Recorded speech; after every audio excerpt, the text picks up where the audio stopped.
It's time once again to slip into your camo, grab your bow, and join us out in the field for another episode of the Up North Journal, presented by PSE Archery. The Up North Journal crew is knocked and ready to rock for another exciting adventure. So let's step outside and hit the trail. This episode of the Up North Journal podcast is brought to you by PSE Archery, Yamaha Outboards, Better the Hunt, Easy Cut, Packer Max, Deer Camp Coffee, Buck Baits, JPO Game Calls, Limwalker Game Calls, Wild Seasoning, Total Peep, Sunrise Archery, Scent Lock, and Scent Blocker. Hey, we're back. We are back. We are back with another week of Up North Journal. Of Up North Journal in the cabin. Number 606. 606. Isn't that amazing? It's something. Right? It's something that we're still around. Hey, I tell you what, it's a lot. It's nothing to shake a stick at. Don't be shaking a stick at me. I wouldn't shake a stick. I might shake a finger at you. But I ain't gonna shake a stick at you. So how you been? I'm all right. I'd be even better if I could actually share this page here real quick. Right? That's kind of what I'm trying to figure out how to do here. Don't worry. Did Facebook change on us again? Jeez. Yeah, it did. All right. Well, before I get this one going here, let me make sure I'm on the right one here. I know, right? I don't think I am. Okay. Oh, there it is. And we're live. Okay, I almost shared the wrong one. Tell me about Nancy Jackson. Okay, I can see comments this week. All right, Nancy typed all the good stuff to Danny tonight. He can read everything that you're typing, and they're watching for her. And a friend of mine, Brian Garrick, are watching from a kayak along the Saginaw Bay or River. Where they're up on the bay? They're somewhere up that way. Okay, so cool. Yes. Excellent. A great night for it. It is, actually. I don't know how the wind is out there, but I don't know. It's pretty windy, not gonna lie. Adam Wynn, how have you been, my friend? I can't share this on my page right now. It's not playing nice. I get it. I'm not gonna worry about it. I get it. So, but I tell you what, let's get some stuff out of the way. Actually, let's start the record. Let's follow the procedure here. All right, here we go. Stand by in 3, 2, and 1. Welcome back to another episode of the Up North Journal. Everybody, I'm host Mike Adams, sitting in the cabin tonight with Dan DeFall, who come bearing gifts. I brought you a gift. Yeah, absolutely. Oh. You were mad at me last week. It is Mr. Coleman on. Mr. Coleman. I don't see him in the cabin yet. Mr. Coleman, you're gonna miss it. Mark Coleman, this is for you, buddy. If you watch later, he asked last week or week before. He asked the last couple of weeks where he's been. Where the gnome, the mouse gnome. We found him. So he is back. We'll put him up here in the front. So he is back in the cabin. Right. We dug him up. Nancy says that they're actually on the bay. Beautiful, but not much wind. Oh. Excellent. I got to get out on the bay. I haven't done that yet. That's one thing I do want to do. Nice. One of these days. Absolutely. But speaking of wanting to get out, how about wanting to get out and support our sponsors? There you go. And while we're at it, how about supporting Buck Baits? That's right, folks. It's just a few months away from hunting season. And you better get over to buckbaits.com if you want to get 20% off using the promo code UNJ20. Check out their full line of synthetics and real scents and other things they have in their line, which they're constantly adding. And what about a fall food plot? Nothing better than using the old Packer Max for that final thing to do as you plant. And he's also got the crimper. You can check the videos. Have you seen the crimper? Yes, I have. I've seen the videos. Pretty cool. Pretty cool stuff. Yeah, it is. If you want $25 off your order, get over to packermax.com or give Lincoln a phone call. Use UNJ25. You'll get $25 off over there. Hey, JPO Game Calls. Did you see his post by chance? No, I did not. Him and treble hooks, not a good thing. But if you want 10% off your order, if you're looking for some game calls, get on over to jpogamecalls.com and check them out. Mm-hmm. With this weather, it is prime time grilling season. Especially this weekend for dear old dad. And after last week of gaining 10 pounds just by being on the show, you can get 10% off your order of Wild Seasoning Seasons if you go to wildseasoning.com and use the promo code UNJ2021. Easy for you to say. I know, right? Last but not least, Deer Camp Coffee. We drink it here on the show, hot and now cold. And if you want 10% off your order there, go over to deercampcoffee.com, use the promo code UNJ10, and you'll get 10% off your order there. What'd you say? Something about cold? Wait, but first, there's one more thing. Well, no, there's one thing that I brought. I brought you something. Well, before we get to that, we can't forget our good friends in the UP. Well, absolutely. Let me bring it up here on the webcam. What's going on in Newberry today? You know what? It's 72 degrees up there, and it is three things: windy, warm, and dry.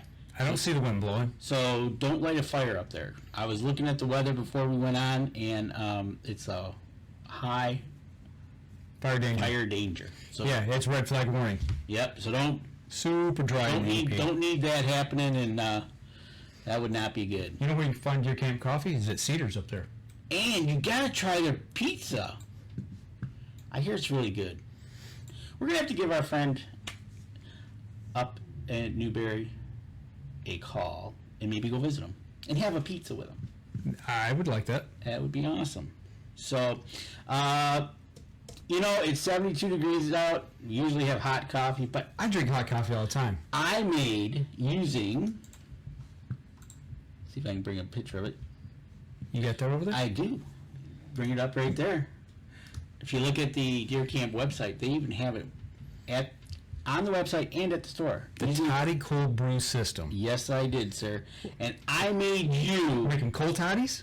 So hot toddies? I'm making cold toddies, absolutely. And what I did is I used the dark roast stout brew, and I want you to try it. Don't be stingy. I won't be. Fill me up here. All right, you got to try this. This is stout brew now. I tried it. I kind of pre-prepped this a little bit. Yeah, I got some milk in here and some ice. Right. So one of the things I followed this batch. I followed the directions to a T. I filled it up. 8 cups of water and 12 ounces of grounds, and I let it steep overnight out for 24 hours. It said 12 to 24, so I went. And what do you think? Put some milk in there because actually, all honesty, I did taste test it before the show. It was a little stout. It was a whole lot stout. And I like my coffee stout. You do, so I'm like, I think Mike's gonna like this.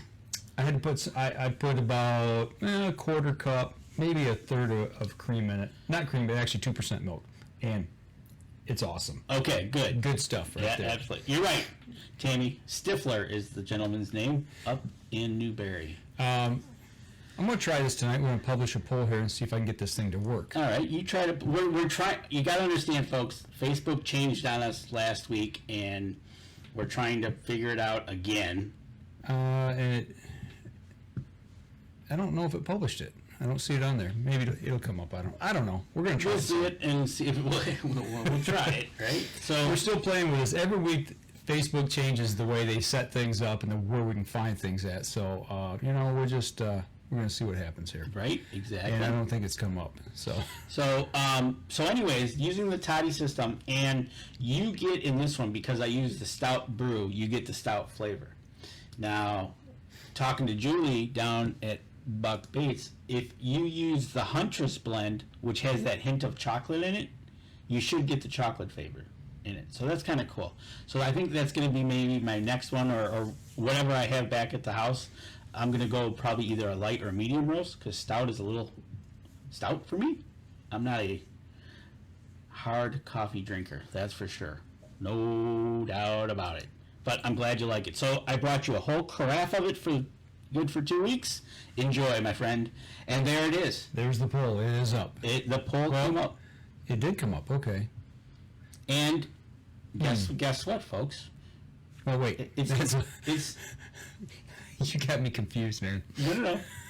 It's You're watching it. I got the big webcam up and stuff. Okay, Right. so it did come up. Okay, so Yes. basically, the thing we want to know: do you prefer hot coffee? Do you prefer cold coffee? You can Right, go hot, hot or cold, cold. or never tried the cold, but I'd give it a shot. exactly. So So we'll leave it up there. yeah, and of course that's new how it comes up on the screen, Okay, it just took a little while. So we'll see. right? So, but Melissa Bordeaux from Yamaha is listening in on the show, and she says it's 93 in Atlanta. Is that a dry heat? No, because I'm from Alabama and I know what it's like down in the South. And Atlanta's just about as far north in Georgia as where I'm from in Alabama. And it is not, I repeat, not a dry heat. It's a nice, moist heat. It's usually dripping. Well, I tell you what, I'm just going to spill the beans right now, but if everything works out, we're going to have Melissa on the show next Wednesday. Talking Yamaha. Talking Yamaha and behind the scenes and what she experiences from the behind the scenes. Instead, like we talk with all the pros and everything. Right. We're going to talk to her and find out behind the scenes. Big shout out to the guys on the head-to-head tour. They've got 4 fishermen over there. They got the Blosser brothers, Brett King, and Joe Okada. Those guys finished 1st, 2nd, 3rd, and 6th. Yep. In the tournament over on Millilax? Okay, you know what? Sure, if you want to pronounce it that Over way, in Minnesota. go for it, because I looked at the word and how he pronounces it, Yeah. and I read it. It's not working. Well, Relax. Mille Lacs. All one word. Yeah, Relax. Mille Lacs. But Josh Blosser won. Him and Joe Cotta went head-to-head in the finals on Friday. I'm telling everybody out there, if you've not watched this on Facebook, you got to check this out throughout the week when they go live. Go over there to the page, give them a like and a follow, share it, because I had it on my phone and I'm at work and I'm trying to run a TV station. Right, trying to run a TV station there, bud. And I'm trying to stay and pay attention to what's going on in the fishing tournament, and it had me in because they're split screening, kind of like what we do with our guests. And you're watching these guys fish head to head, and the totals are ringing up as they go along for 5 hours. And I mean, at the end, the last hour was crazy. Hour was absolutely. And correct me if I'm wrong, but wasn't just 15 ounces separated them? Yes. First and second place. Yes. And he caught like 17 pounds in the last half hour. It was like, was it 50 or 60 some pounds of fish they caught in that 5 hours? Yeah. Insane. And Joe Okada set a one-day record of 76 pounds and something ounces. It's simply incredible. But it is so cool. Those guys fish their tails off. It was. I was. If folks, you got to go back and kind of watch the highlights, because actually it was kind of. Friday was exciting. The finals was exciting. Thursday was the heat. The heat and how you're out there. What is it, for 5 hours? Yeah. And they were in.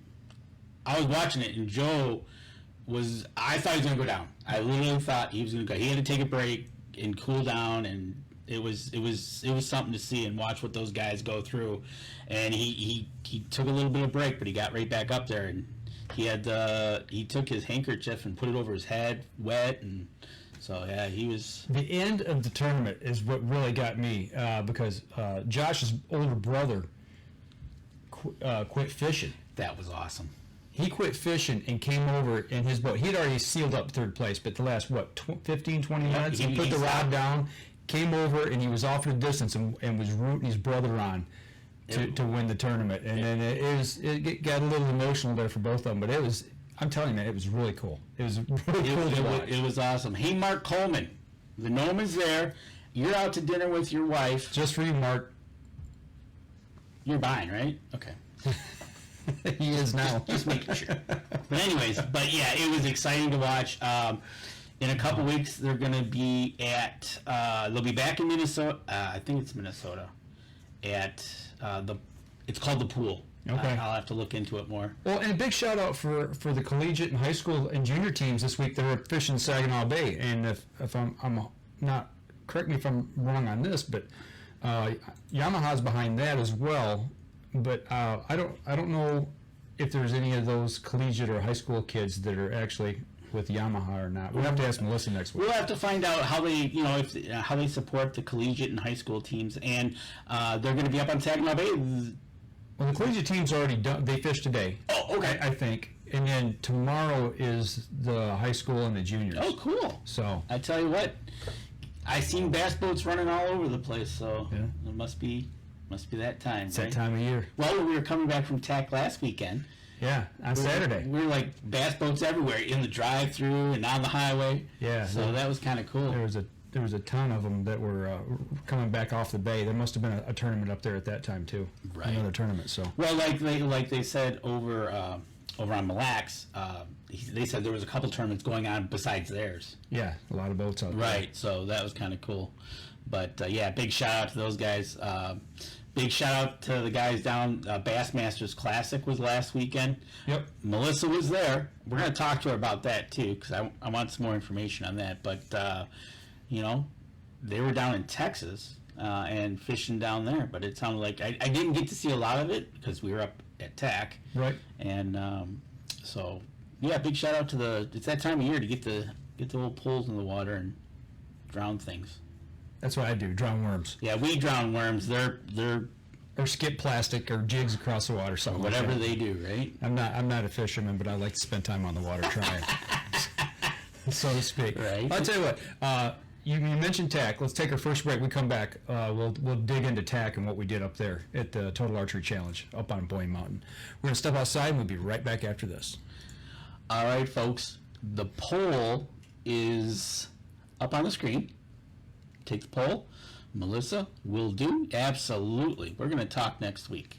I'm excited to have her on just to talk. I want to talk behind the scenes and give everybody a glimpse as to what goes on to make things happen like they do. Right?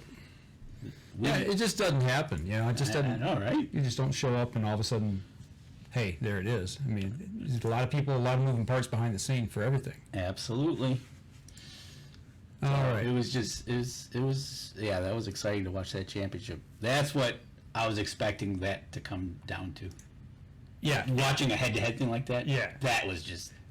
Well, and you get to watch not only first and second, you get to see, third go against, see who places third and fourth, and you get fifth and sixth and seventh and eighth. So you get to see the top 8 battle it out. I know, right? That was just incredible. It was pretty cool.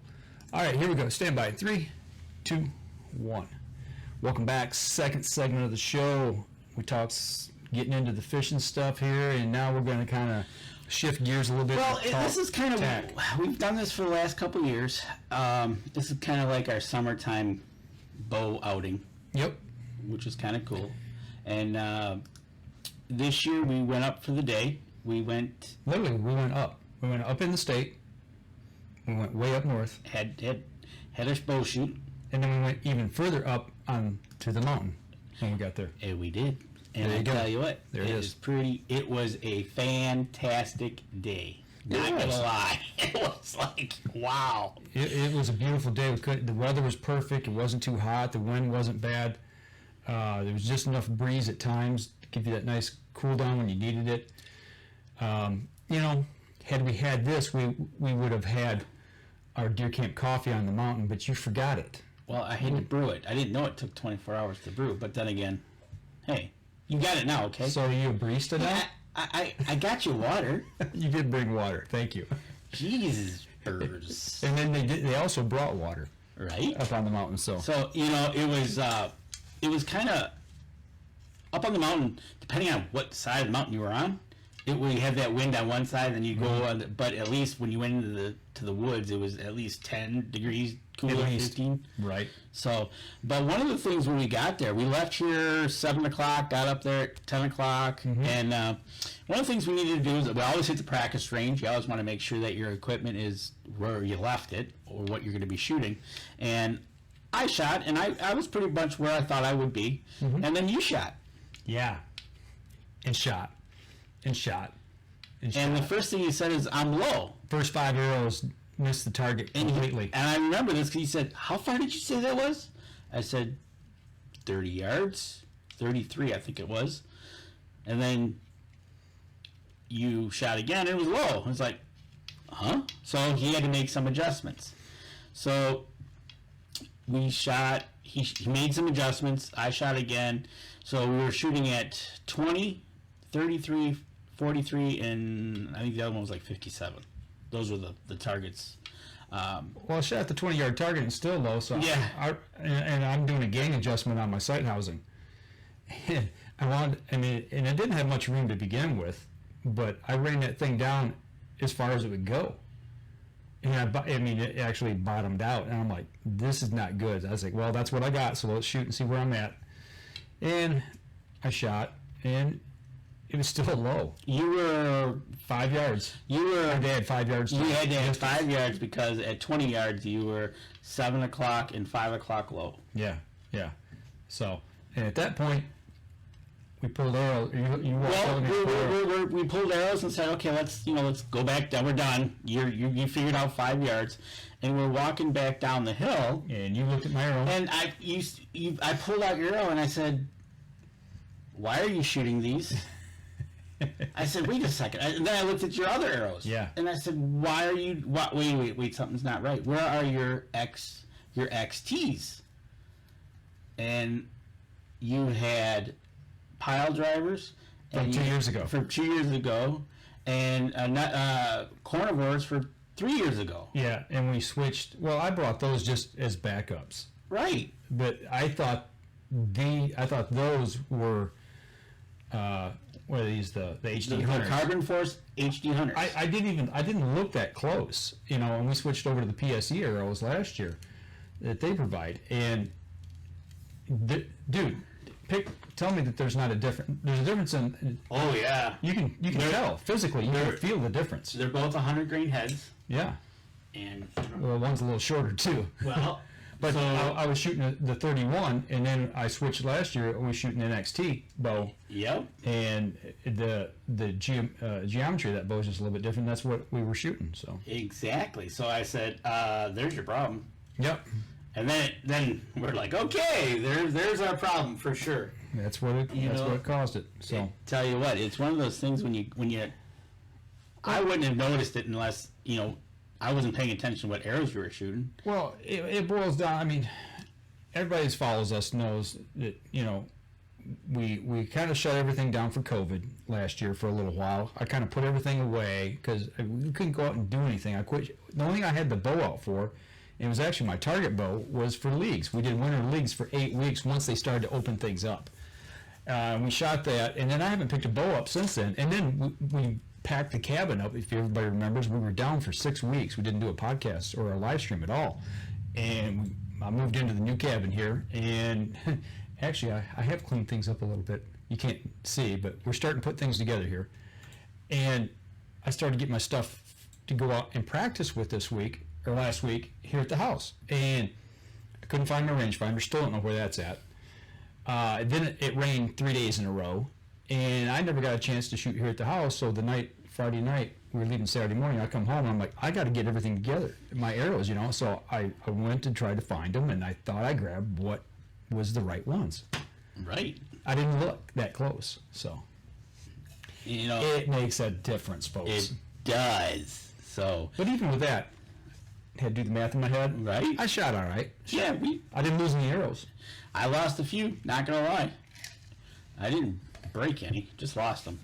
Well, as we went along, we kept score, which really doesn't matter in this thing. But one thing nice about the Total Archery Challenge is it's not a scoreable so-called challenge. You do it for yourself. You do it for yourself and the gang you're with or the buddies, and you just have fun. They want you to have fun and just enjoy what's happening, because trust me, some of those shots at 25 degrees, yeah, it's interesting. Yeah, you got to practice in other ways too. We ran across the kids behind us or in front of us one, and he's like, I don't know, we were about a third of the way through. He's like, I practiced for this, and and shot a lot. And he said I should have practiced, climbing and hiking. He said because that's what really burned him out quickly.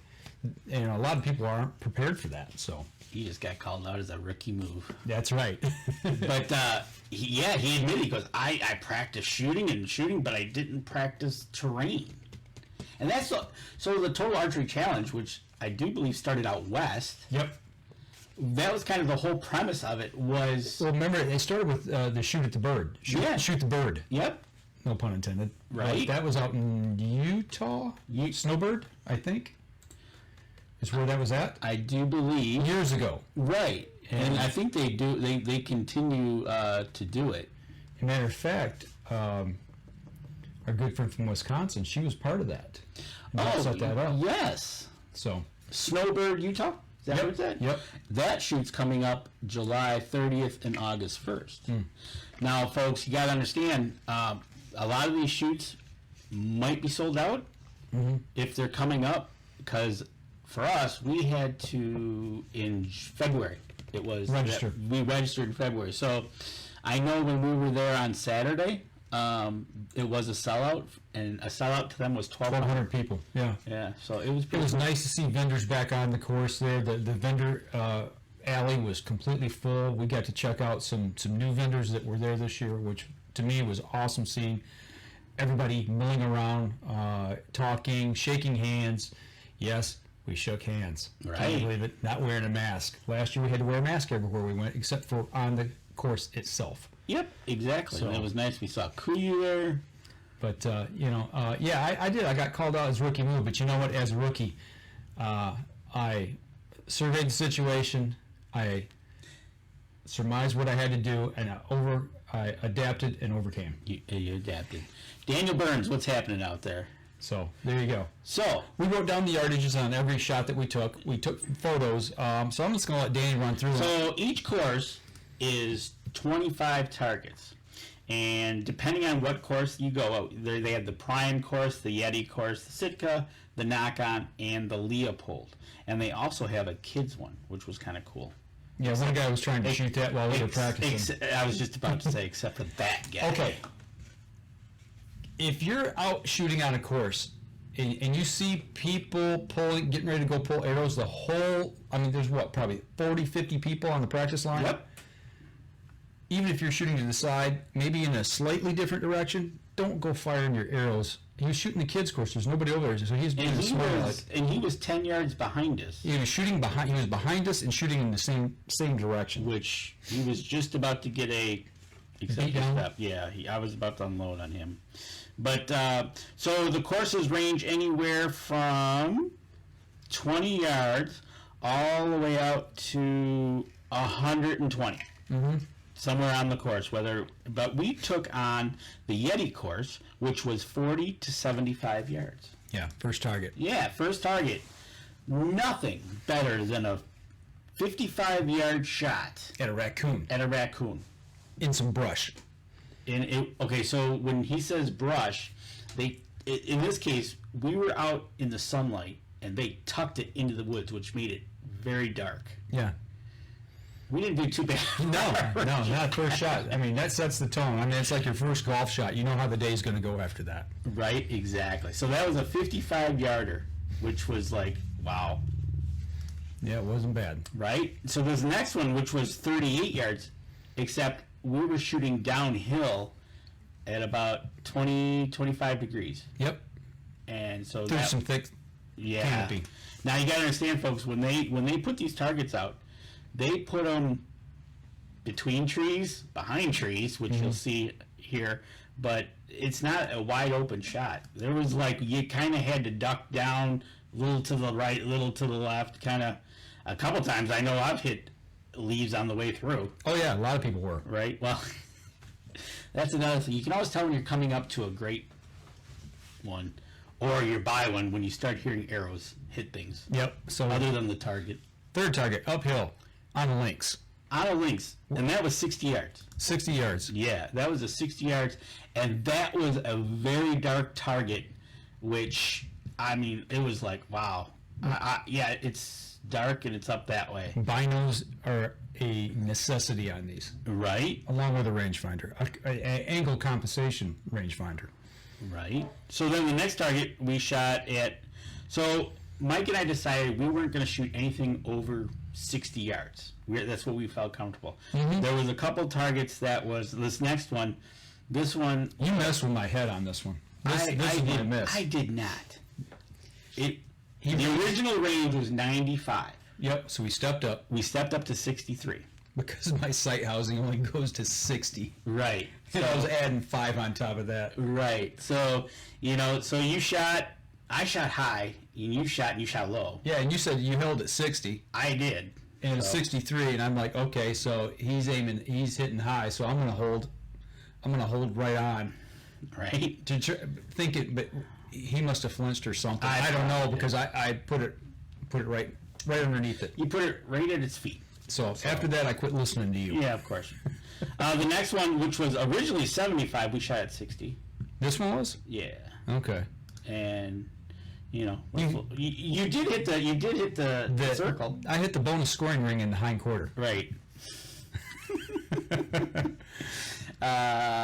So that was the antelope, and then the next one, I made up for it on the next one, though. which was 55 yards. 55 yards. I forget what kind of critter that was. Looks like a leopard. Yeah, that was 55. So that was pretty good. Yeah. Did good there. I almost hit the inner ring on that Yeah, we one. both did good there.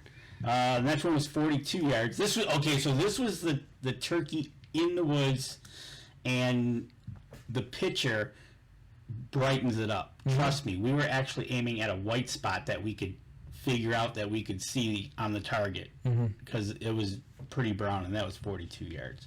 So that was a pretty good one. The next one was a 47 yarder, and there we did okay. We hit the target. That's all that matters. We heard foam. We didn't lose an arrow. This was the boar at 41 yards. We did pretty good there. That was back in the woods there. Okay, so this next one. What's the distance on this next one?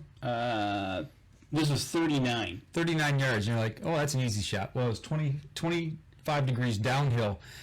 Tell me where that animal is. Oh, this was the bear. This is the deer. And this, if you look at the big tree to the left, it's just, you can see it on the right-hand side of it. And you're like, okay, yeah, where at? So, well, I got up over Danny's shoulder as he was getting ready to shoot. And now you can kind of see it. Right, exactly. So that was a 39-yard shot at a deer. And there's one arrow on that one. Yep, and I missed. I won't lie. Hey. It is what it is, man. It is. We're having fun. Because we're into target number, we're shooting away, and it was kind of fun, and, What's that next buck target at? 44 yards. Okay. All right, then we had a bedded ram. Oh, the bedded ram, that was 45. Okay. So we took a shot at that. And this one was right between two trees. Oh, this is the one, yeah. And it was uphill. When you put it through your binoculars and you looked, the tree kind of gave it away as what not to aim for. A few people had hit that thing. Well, they tuck them in. They tuck these vitals in right next to these. Oh, it was good. If you remember us talking 2 years ago, if you've been with us that long, this was a 60-yard javelina shot up in that brush up on the top, in some stubble. Yep. But they had, instead this year, they had a bedded doe at that one. Oh, so this one was the 57-yarder at the street corner. That's right, it was street corner. Right? They had a bedded buck. There was kind of a theme going. They ran them back to back. It was pretty good. 37, then the buck was 37, then a 32 at another boar. So okay. That was pretty good. I'm hoping this one plays. This is supposed to be a video here. Yep, there we go. So, there's a bear down there. Oh, this is the 28-yarder at the bear. It's 28 yards, like almost straight downhill. This bear's by a creek. It's kind of a cool little shot, scenery-wise anyway. Not liking this Let at it all. play through here, and I'll show you the target. I don't remember how I shot on this one, to tell you the truth. For those of you that are on the podcast, you really need to go back and watch the live stream portion of this. But we take you through the whole course here. So Yeah, you got to see this, because this is just one course out of five. Yeah.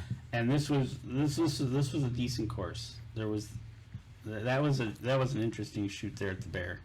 And then this was another miss of mine on the Puma. I forget what the distance was on that one. Right. What do you got?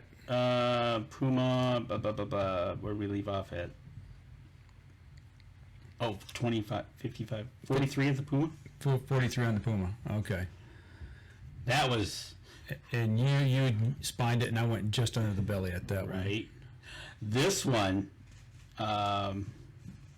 This was the 40. This one was 39. No, this one was 43. This is the 43 uphill at the. I think it's a ram. Okay. The head fell off. The horns fell off. Then this was the evil one, and it doesn't look evil here, but this is the beginning of the evil finish. yes, the last 4 targets was just brutal. Not gonna lie. So then this was 39. And the only thing that gave us away on this one was that little orange tag. You could not see that animal at all. It was just a dark hole, and it was at the back of the hole. Right. And with binoculars, you could barely see it. And I used that ribbon as a guide to try to figure out where the kill zone was to hit it.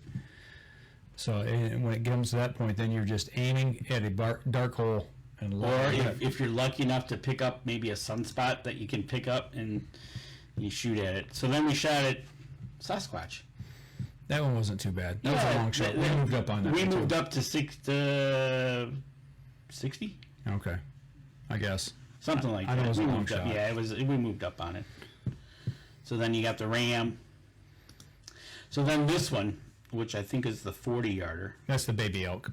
This is the 3rd size elk, and literally there was a half a dozen arrows above and below, If you don't- holding up the target. This how far was this shot? I think this was 40. 40 something. Yeah. If you don't realize what you're shooting at and you lose perspective, you don't realize that this is a smaller target. You think you've got more room for error, and that's what. And then they put it in front of a tree, and that's why that tree. If you look above the target, there's a ton of arrows in that tree right there. Yeah, there was some money in that tree Yeah. that was left there. The wolf shot. That one I think was an uphill shot as well, and actually it was in a lot. These photos actually are a lot brighter than what we were actually seeing. Absolutely. You know, once you walked up on them. You know, and then this one. Okay, so this is the one where I hit it in the leg, and my knock. I thought I missed it, but I didn't, and I couldn't get it out. And the guys behind us got it out for me. Okay. They asked me how they did it, but 50 some yards. 40, I think. Okay. And that was a downhill shot through trees, so that was an interesting. That was a tight shot. And speaking of tight shots, you see the clump of 4 trees right there? There's my slow motion shot. Arrow flying just past the tree and into the target. This was so okay. So you know you're coming up onto the last target, and all of a sudden there's a crowd, Waiting and watching. everybody coming through. Take this shot because it was just 50 yards through 4 or 5 trees, and The vitals are tight to the tree on the left that I Yep. just slide it into. and it's a couple yards behind that, so it's pretty cool. And people are taking a junk arrow and shooting it at it, you know, because they don't want to blow an arrow up. And if you look there, look at all the arrows that are smashed, sticking in the tree. Look at all the marks on the tree. It was very, very evil, to say the least. It was fun. It was that last one. What I get on the last? Oh, I got a 5 on that one, and you got a 1, but we didn't lose an arrow, and the guys behind us crushed one. We heard it, and it was fun. It is so fun. We had a family of 4 behind us come out as we were walking out, and it was just a great day to shoot and be outside on the hill and doing the TAC archery challenge. So if you ever want to go out, you can go out and just walk the course too. If you want to go out and go see and have fun, walking the course, walk the hill. If you've got some friends that want to go shoot or just want to go with you, yeah, you go to the totalarcherychallenge.com. You see what shoots they got coming up. Obviously, Boyne was April, June. Keep going. Right there. Okay, so next weekend, South Dakota. is Terry Peak, South Dakota. Then they're going to go over to Sunlight Mountain Resort, Colorado, and Big Sky, Montana, and then Park City, Utah. And it looks like their last one is Snowbird, Very August cool. 1st.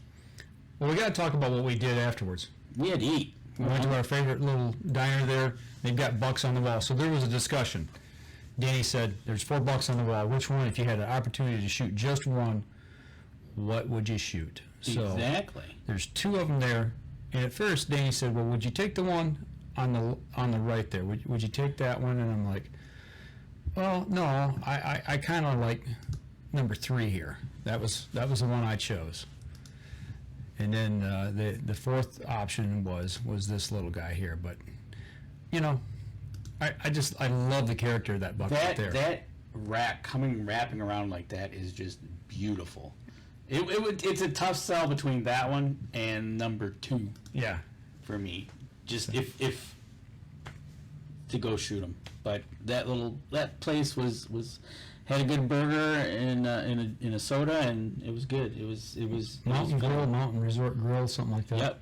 And they're in town in Boyne. But they're already dead, Tammy says. But can we still hunt them? Is my question. Would they know?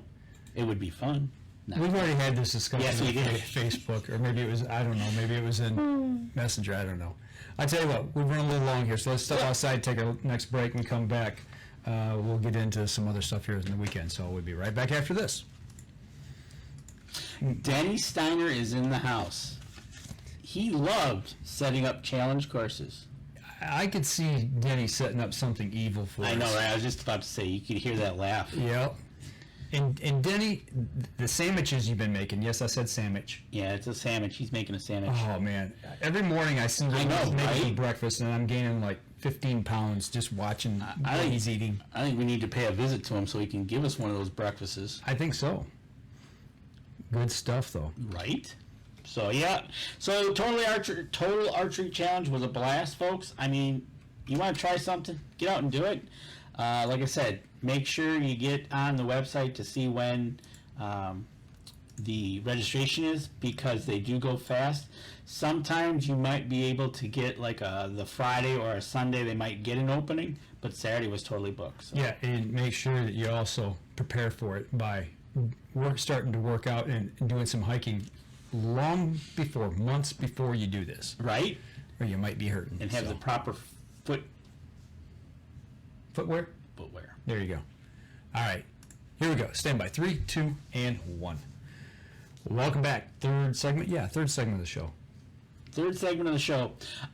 Just a quick shout out. Speaking of archery, we want to promote Sunrise Archery, the archery shop that we are housed at. Coming up August 28th and 29th. We were there last year for the Sunrise Archery 3D Challenge over at Land O'Lakes Bowman Archery Club in Fenton, Michigan. I got it as an event on our Facebook page. So come on out. They're going to have... We're shooting Saturday, Sunday, both days?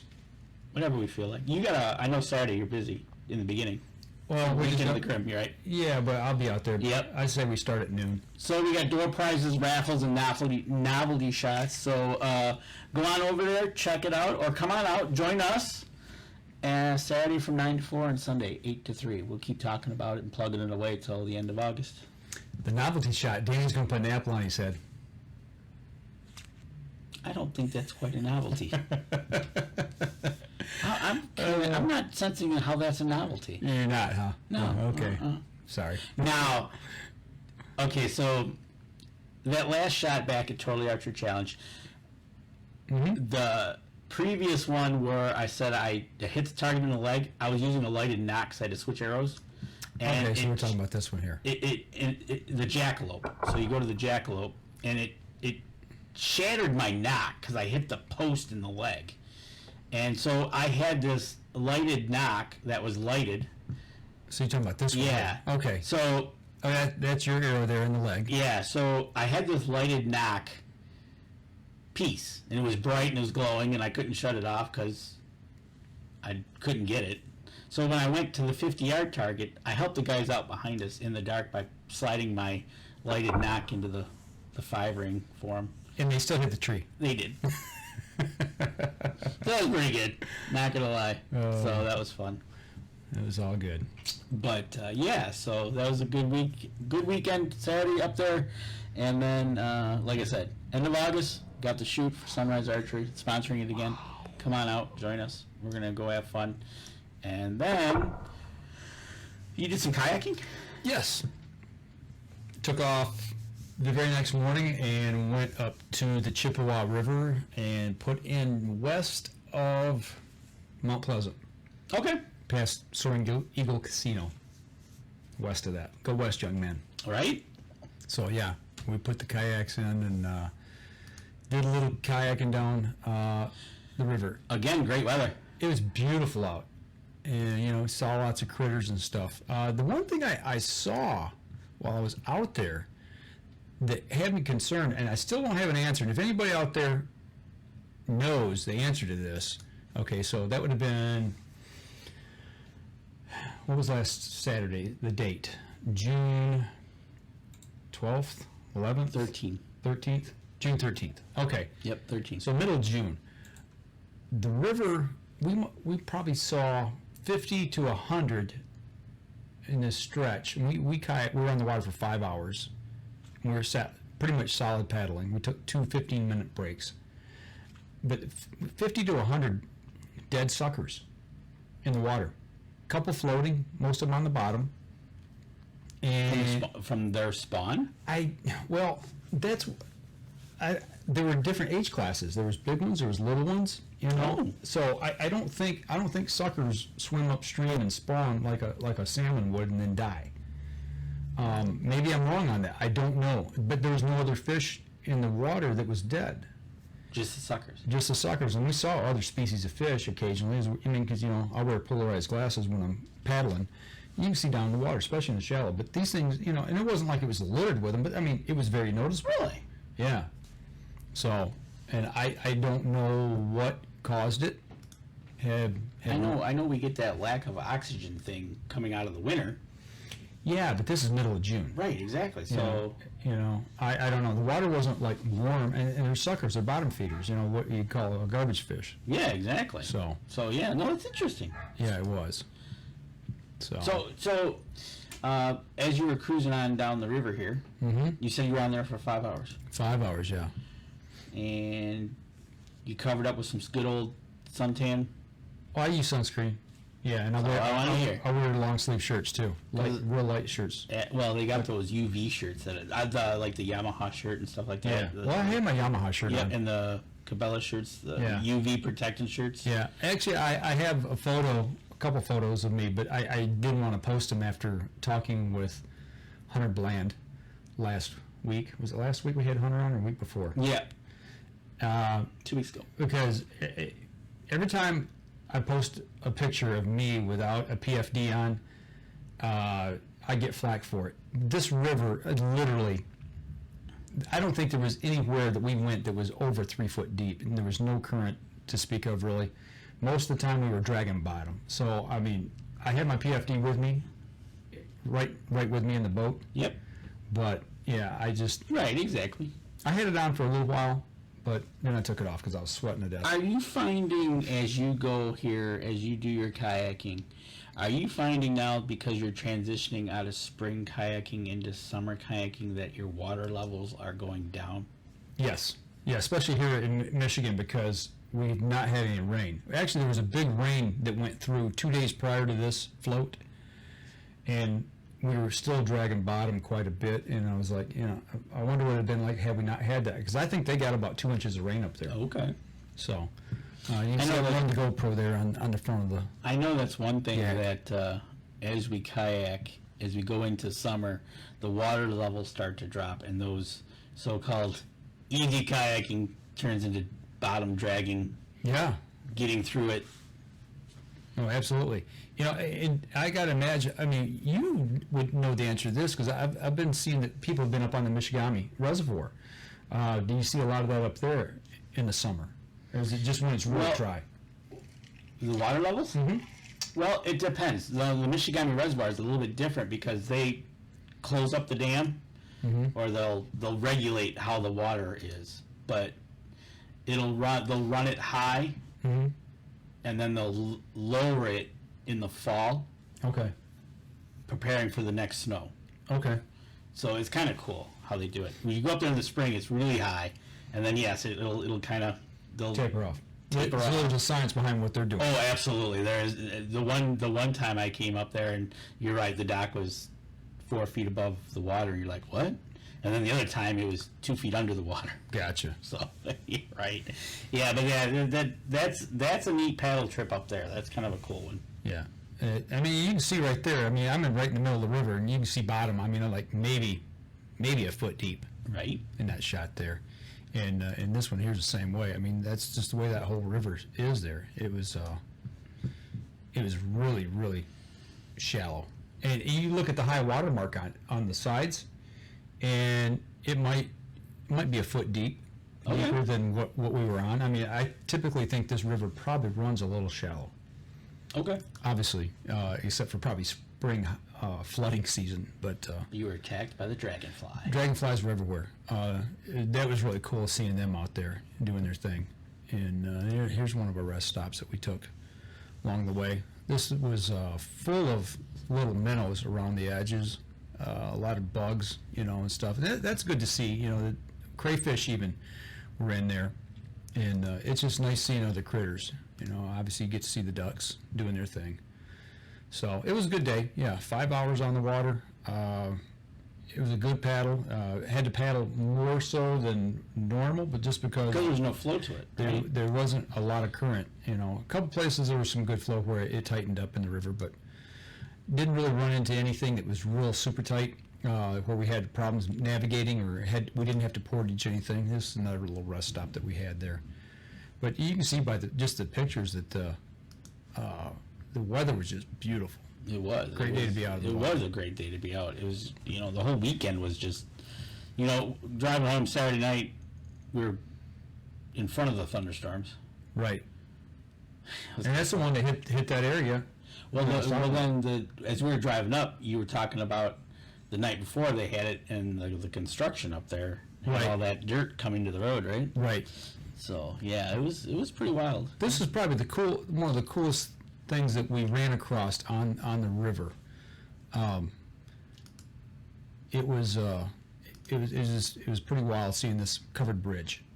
Okay, that's a covered bridge. All right, cool. Yeah, this was built in 1968. So I did tried to research on this because there was a guy sitting. You can see the guy and the gal sitting there to the left of the bridge, there on the stones. Okay. On the bank, and we were taking a lot of photos, and and they were sitting there like, "Hey, I hope we didn't interrupt your solitude here." He's like, "No." I said, "That's just really cool seeing the covered bridge." I said, "I've not really run across these here, anywhere before." And he said, "Yeah, this one was built in '68. It's called the Fisher Bridge, and evidently, the land was owned, I guess, on both sides by this guy, and he had bison on the right side." And he put that bridge in '68 so he could tend to his bison a lot easier than having to go where he had to go and make the long drive. Oh, okay. So easier to just build a bridge. But now it's owned by I don't know if it's a state park system or if it's county. I think it's a county park, but it's part of the county park system now. Okay. And it's one of 9 covered bridges in Michigan. So the other one's in Frankenmuth. I know that. There's one in Frankenmuth. Yeah, and I think they're all downstate in the Lower Peninsula. If I'm not mistaken. Okay. And the only one that's not readily accessible is the one that's in Greenfield Village. Oh. And that one came from Pennsylvania. They brought it over. Right. So you can go see it. You just got to pay to go see it. Right. Exactly. It's not. You got to go to the Greenfield Village. Yeah, but the other ones are out. Out where you can actually paddle to them, drive to them, what have you. Cool. So. Yeah, that might be on my little bucket list of things to do, is to try to get out and start seeing the other 8. Right. Or at least paddling to the other 7 that are accessible. I'm surprised Nancy hasn't taken you to the one in Frankenmuth yet. We're talking about it. Well, we're talking what about kind of guide is she? Yeah. Pretty good one. This was one of the trips that she planned, so yeah, it was all right. And of course, there's sky carp, the nice Canadian geese that so litter beaches and waterways everywhere. Right. So they're having their young ones. You got little footballs running around. Yeah. So no, it's a good time. Oh, good. That's awesome. That's kind of a thing that I've really taken to now. I mean, we bought our first kayaks in 2014 when we were over in the temporary housing on the Shiawassee River while they were rebuilding the house after the fire. Okay. Well, you were right on the water, so yeah. So Michael already had one, and then I bought 3, so we had 4 in the fleet, and now I've got 2 more. So. Right. So now you got a whole fleet, and it's ready to go. And, Yeah. You know, now those are sit-ins. Deer Camp Coffee, cheers to you too. Danny brought me some cold brew tonight, so. There you go. Yes, they are sit-ins. And then you have sit-ons. I personally don't have sit-ons. Have you ever used one? I've never used one. Okay. And actually, we crossed wakes, so to speak, Okay. in the river with a couple that had them, and we asked, hey, you know, what's that like? Sit-on, do you like it? And they're like, well, we rented them for the day, so we really don't know. We haven't compared them to a sit-in versus a sit-on, but they said, yeah, he said these are just a little bit tippy, but it depends on what you're used to, and I don't know. I've never used one. I'd like to get in one sometime and just try it out and see. Exactly. I just wanted to see if you knew what the difference was. You sit in one, the other one you sit on. To me, that's the difference. Well, exactly. To me, if you're sitting in it, your lower center of gravity is lower, as opposed to sitting on top, where you raise up your center of gravity, which makes it more tippy. That's how That's kind of the way I get it. That's my. So, I tell you what, let's take our last break. We come back, maybe we'll entertain a few questions if anybody's got any here. Some people jumping in here. I see you plugging in. So we're going to step outside real quick, take our last break. We'll come back. We'll wrap up the show. We'll be right back after this. Alrighty. All right, last segment of the show. Of the show or the show? I was looking at your screen. This week I can't see the comments coming through. I got to see if I can figure out how to work this this poll that we've got up and running. I was going to say, I see the poll still up. I want to see what the totals are, because I don't see the totals running on. And I can't click on them, so. Yeah. So we'll see if we can check it out there and see what's going on with that.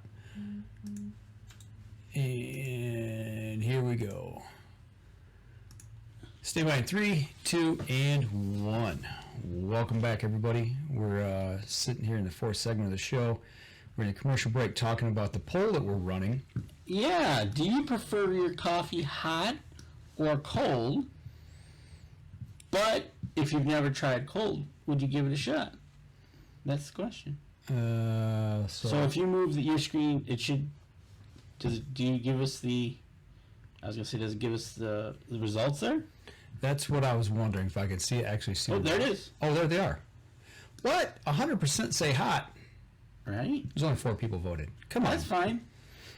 Nobody wants to try cold brew. You tried cold brew. I did. I want to try. I want to try the different blends, and well, they're testing Julie down at Deer Camp's got that. They're testing out that new blueberry blend. Strange you say that, and that's the reason I said what I said before we started the show tonight. A guy I know said that he makes cold brew and uses it kind of like an energy drink. I don't know if they put some kind of powder in it, like a supplement or what have you. I mean, I got ice in this. I got crushed ice. I thought, so they're doing blueberry down at Deer Camp. I wonder, I've got blueberries, and you gonna let me keep this? Yep, it's yours. It's all yours. So I'm thinking tomorrow morning I'm gonna get up and I'm gonna maybe put some in the blender with some ice cubes and make some kind of smoothie with it. A cold smoothie. Yeah, I've got all kinds of fruit, so because it's got kind of a almost a chocolate milk taste. Because I do that, like I said, I put some 2% in here, and I run about maybe a third of a cup. Right, because it is stout. It is stout. That is the stout brew, though. Yeah, it's stout. I tried it myself. I was like, whoa. So. But yeah, so otherwise, with that cold brew system, you could probably just try about anything. Yeah. So that'd be kind of cool. I'm gonna try the hazelnut in it too. That'd be cool. But so we got next week we're gonna have Melissa on from Yamaha. Try to get the behind the scenes at Yamaha. 2 weeks we're gonna have Ed Graham's on from Base Camp app. They did a tremendous upgrade. We talked to him a few months back. He didn't want to come on the show until I made the upgrade and pushed it. They did do that. He contacted Mike, so he's going to be on in the show. July 1st, I think, is when he's going to be on. Yep. I have to push the new update onto mine, onto my Basecamp app. I want to get out and play with it a little bit, and maybe this weekend when I'm out and about, I'll play with it a little bit and get a precursor as to what we're going to talk about next week. So I know I got to get out and shoot my bow. I got to realign my sight housing now after TAC. Oops. Yeah, you got to go back to the old arrows. So, but yeah, we got that, and then we got July coming up, and I know I'm probably going to head up to the cabin at one point. I just don't know the dates yet. Okay. So we'll see how that rolls out. But other than that, you got anything else we can talk about? I mean, like, not much coming up. I know, like I said, the big thing for me right now, the big push is archery. Getting ready to. I've got my target set up in the backyard now. I need to find my rangefinder. That's the big thing right now, is amongst all of the boxes that I still have to unpack. I need to find out where that's at. Where is...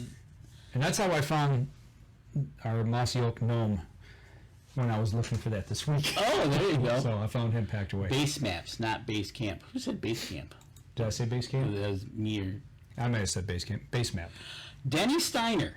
He will be heading to Africa July 7th for a little over a month, so we will have to schedule a visit after. Absolutely. Absolutely. Now that we are free to roam the country. Literally. Next week, the 22nd of June, the governor herself is lifting her furry slipper off our backside, so we can get out and move. I'm not going to get on my soapbox. I'm being nice. What happened to July 1st? Everybody's doing so well and behaving themselves so well that they're going to move it up a week so we can enjoy an extra week of freedom. Yeah. Am I dripping with sarcasm? Very. Oh, sorry. Didn't need to. It's pooling up below us because it's a good thing. You know what, Denny? Open it up. Denny, what is the main animal you're going after? Because I think you've just about shot them all. Everything over there. Oh, you know what? While you're doing that, you talk to the folks. Let me see if I can find something real quick. Talk to the folks. What do you want me to talk to the folks about? I don't know, but let me see if I can find this picture. See what I got to put up with, folks? I know, right? You do a soft shoe. Yeah, there you go. Do that. It'll all be good. Is it a video or... No. It's just a picture. It is a cool picture that he just... That he put out? It reminded me. I wish I had thought about this before the show. Had I known we had time right now, I'll try to post this on my page. I got to get permission to post it first.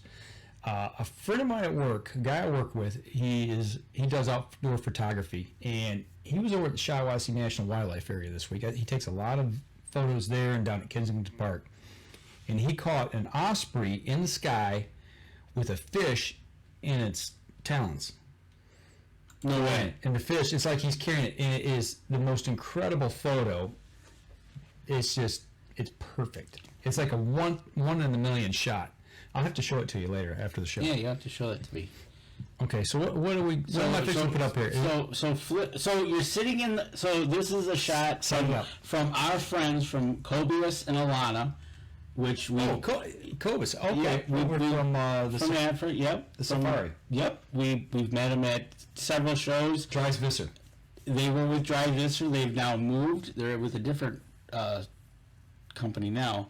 But he posted this picture, and this is sitting in a blind. Could you imagine you're sitting in the blind, and not only you've got a gaggle looking back at you, or a pack, or whatever. Congress. A Congress. I think that's actually what they're called, as a Congress. Well, I tell you what, I'm getting a bad vibe when that happens. I tell you what, I saw this picture, and it's kind of freaky. Yeah.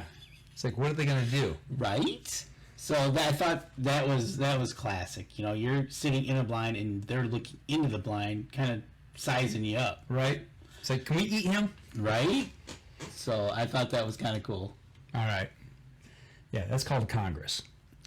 Okay, so Denny Steiner, is going to go for a couple of the Tiny 10 Black Impala, a Golden Wildebeest, and a Lequi troop. A troop. Oh, troop. Okay. Danny said they're a troop. Oh, okay. Maybe it's another species of primates that's called a congress. I still like Congress because it reminds me of the idiots that we have running our country right now on both sides.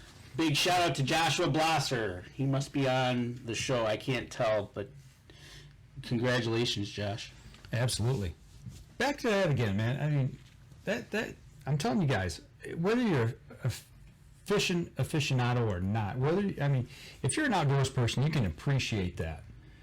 I'm telling you, you just need to chime in on that. Where are they going to be at this week? Do you know?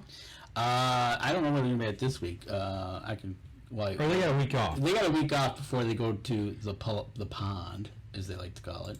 Is it going to be after the 4th or before the week? I think it's after the 4th. Because they always finish on a Friday. They fish Monday through Friday, or is it Tuesday through Friday? They fish Monday through Friday. They arrive on Friday. They fish for a week. They arrive the Friday before for practice, and they have the weekend to practice. Yeah, Josh is on. Hey, Josh, where are you guys fishing at next? What's your next location? And big shout out to you guys. Kicked it out there, man. That was so cool. There he is, holding up that $35,000 check. We'll go back to that. Right. Come on. There we go. Come on, man. You're killing me here. No, wait. There we go. Scroll down a little bit there. We got to see him. I'm trying. It won't. I got to get a new director here. He can't run that thing, I swear. It's a website, dude. There it is. There it is. There you go. Holding up that $35,000 check. And right on. Right? But no, man, it's just, it was so cool. It was so cool to see that, and the way that all ended. It was just, it had me on pins and needles. I'm just sitting there watching the ticker go by every single time. Like, well, actually, I was watching both of them side by side live. But I was also watching Josh's brother, Robert, making sure he stayed up in third place so they'd finish 1, 2, and 3. So. Right. July, the Pro Walleye Series. Pool 2. Is Pool 2, July 12th through the 16th. Okay. So he's got a couple days. And what state is that in? Minnesota. Minnesota. Oh, back in Minnesota again. Yeah, they're back in Minnesota again. Minnesota, eh? So, but yeah, go check that out. Head to head. Is it H2H? What's that website? H2Hfishing.com. Go over there and check it out. They've got 2 leagues going. They've got the Pro Walleye Series, and then they've got the regular Walleye Series itself. But you can go over there. You can sign up, become a member, and then when the tournament is going on, you just kind of go over there and you can watch the way live. And watch it live, and it gives you an option. They are running 9 cameras usually. Okay. And it is a blast. From a TV side, me working in television, I gotta say, for a live internet show, those guys do a fabulous job at the way they promote that. Yes, and or not promote, but actually put it on. Josh, if you're still on. Did you end up getting checked by the DNR? Because they got checked by the DNR. That was awesome. I saw the replay. I didn't see it live. And also, I do have to say, while I'm watching next time, don't text, did you see that? Or did you see this or that or whatever? Because when you text, I'm on my phone watching that last 30 minutes, and you're giving me a live update. I'm like, I know I'm watching. You just blew my feet up. As soon as you said that, I stopped texting. I didn't know if you were in the middle of getting the shot of a lifetime for TV. I don't know. I was busy watching that, trying to run commercial breaks and everything else. Right? You know, but yeah. It was. Man, it was. I'm like, stop texting me, man. That last hour was cool. Not gonna lie. It was good. That was made for fishing TV, and getting checked by the DNR. Priceless. Camera or not, you're getting checked was cool. Yeah. Yes, Isaac did. Correct. That was live, and that was like, and then the F-bomb was dropped. That was pretty good. I can't remember which announcer did it, but one of them did it. Yeah. I was laughing. So here's my fishing license. Check it, and I get out of here. Right. So it's all good. That's awesome. So here are the last few minutes we got. I kind of want to shift gears just a little bit. So it's the middle of June.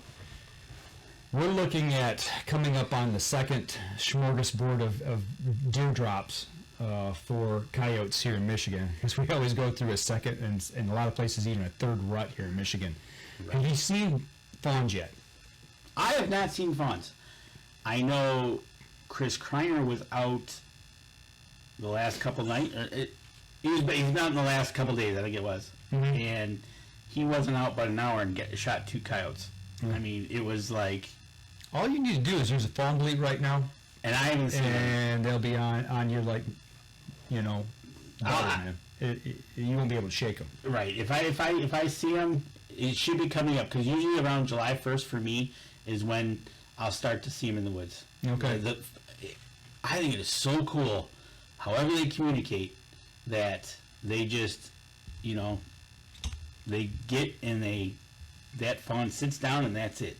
Well, we were on the river when I was showing the kayaking pictures. We were heading down. Yeah, you got a buzz in your mic there just a little bit. I'm trying to find it. But there was a doe feeding or drinking water there on the side, and she kind of meandered back up. And then, you know, I kind of watched her. I got a video of it. I didn't show it on the show. Yep, that's you. That's you. Don't touch that. Right? But I'm thinking to myself, okay, she's down there getting water. She's got to make milk. She's probably got twins up somewhere, you know, because 9 times out of 10 they throw twins. And I'm like, where's the fawn at? And I kept looking to see if the fawn was like laying back in the weeds or off at a distance, you know, but I never did see her. But no, I've not seen a fawn yet. Yep, nope. I did see a deer in the water yesterday, matter of fact. Okay. They mentioned it, standing on the edge, going to Holly, and but I haven't seen a fawn. Okay. So. Yeah. Well, I'll tell you what, we're just right now we're out of time, so I tell you what, let's wrap up the podcast portion of the show. For those of you who are listening in, next week we're going to have Melissa Bordeaux from Yamaha. She is behind the scenes at Yamaha. So she's the one that lines up all of our great guests from Yamaha, and we want to get her on the show, get her take on things, see how things roll over there. And I want to get her take on, you know, the Bassmaster Elite Series. She was in Texas. She was in Texas while the 4 other guys over in the head-to-head competition were tearing it up over there in Mille Lacs, over in almost in Wisconsin, over in Minnesota. But yeah, get her on. Let's get some behind the scenes. We always talk with a professional that's on the side everybody sees on the TVs, mm-hmm. But let's find out what happens behind the scenes to make that happen. That's right. So stay tuned for that next week. Also go over to all of our social media sites. Give us a like, a follow, a share. The livecast portion, if you're listening on the podcast and you missed it, you don't have Facebook, you can catch it on YouTube on what day you post that? You know, usually I try to get it on by the weekend. Okay. It'll post. So check out episode 606. On YouTube. You can check out all the stuff that we showed about tack. So absolutely. And if you're listening on iTunes, please go over and give us a review over there if you don't mind. That helps us. It also helps people who help us, our sponsors. So that'll do it for us this week, folks, on the podcast. You all take care. We'll be back again next week. Alrighty, folks. You got any questions you want to throw at us? Anything you got on your mind? Let us know. We'll retain a few of them here towards the end of the live stream. If you got anything. We'll take care of it. We'll answer it to the best of our ability. Sometimes that's not so good. I know, right? Depending on what you ask us. I know. Sometimes I don't know anything about that. Right, for sure. We had a lot of people joining tonight. So, some new names too. It's nice to see some new people chiming in here. So very good. So. What are you doing while we're waiting here to kind of round out the show? What are you doing this year? Anything different for food plots? Anything up north at your place? I haven't been up north, so I can't tell you. It's if I go up in July, it's probably gonna be mow and throw. Mow and throw. Okay. Or throw and mow. Gotcha. Actually, that's another thing. If you guys know Dr. Deer, who's gone to the necropsy and everything, they're starting an up north writings by Wayne Sitton. Yep, who we know. And you got to check that out. So get over there to Dr. Deer, follow that, go see what Wayne Sitton has to say about what's going on in the North Country. Yeah, absolutely. He come up with some things. Did we talk about this last week on the show? A little bit. About the gypsy moth Yep, and the way they're yep. doing the defoliation of the trees. Yep. I've not been to our camp yet, and I need to get up there here pretty soon. I want to check some stuff out and see, because last year I didn't deer hunt, obviously, for the reasons things were going on, but that was the report. The big thing last year at our camp was like, man, we have no leaves on the trees. They're gone. What's happening? What's going on? And now we know it's gypsy moths. And we have them down here, too. Yeah. So there's one of my boss's boss. Mhm. She was saying that she's got that happening with all these caterpillars. I said it's gypsy moths. Thanks, Tom. Appreciate that, man. So, yep. Nope.